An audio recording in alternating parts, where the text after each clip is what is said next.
వచ్చి జెన్యూన్ సైండిల్ అండి, pure leather. ఇది 101% ప్యూర్ లెదర్ సైండిల్ ఇది. అయితే సార్ ఏం చేశారంటే మన దగ్గర 6 months బ్యాక్ ఇచ్చారు.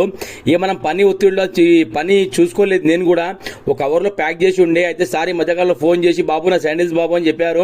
అరే సార్ ఏం సార్ ఛానల్లో ఫోన్ చేస్తున్నారంటే, లే బాబు నేను అవుట్ ఆఫ్ వెళ్ళాను, నేను లేకుండే ఇక్కడ అని చెప్తే, సరే సార్ మీరు పని చేయండి, ఓ 2 daysలో రండి సార్ అని చెప్పాను. అయితే షూ తీసుకొని ఆ శాండిల్స్ చేస్తే అండి మామూలుగా ఒక లెవెల్లో ఇది చూడండి. దీన్ని మొత్తం వాష్ చేసి మంచిగా క్లీన్ చేసి పాలిష్ చేసి కింద సోల్ వేయండి. ఆ సార్ నాకు ఎందుకు ఇచ్చారంటే ఈ సోల్ వేయడానికి ఇచ్చారు ఇది, కానీ ఫెంటాస్టిక్ వర్క్ అయింది. ఆ సార్ కూడా ఏంటంటే ఇవి నా ఫేవరెట్ శాండిల్స్ బాబు, అందుకే దీన్ని వదులుకుంటలేను నేను. అది ఏంటంటే నేను లేకుంటే అవుట్ ఆఫ్ లో ఉండే, అందువల్ల రాలేకపోయానని చెప్పారు. ఇలాంటి లెదర్ చెప్పులు ఈ మధ్యకాలంలో వస్తలేవు, ఆన్లైన్లో చాలా వెతికాను, ఇక్కడ దొరుకుతలేవు బాబు అని చెప్పారు. అయితే వర్క్ చూశాక సార్ అయితే చాలా హ్యాపీ ఫీల్ అయ్యారు. చాలా థ్యాంక్స్ బాబు, ఎక్సలెంట్ అయింది వర్క్ అయితే. నేను ఎలా అయితే అనుకున్నాను అలాగే అయిందని చెప్పారు. చాలా హ్యాపీ అనిపించింది నాకు కూడా. Thank you.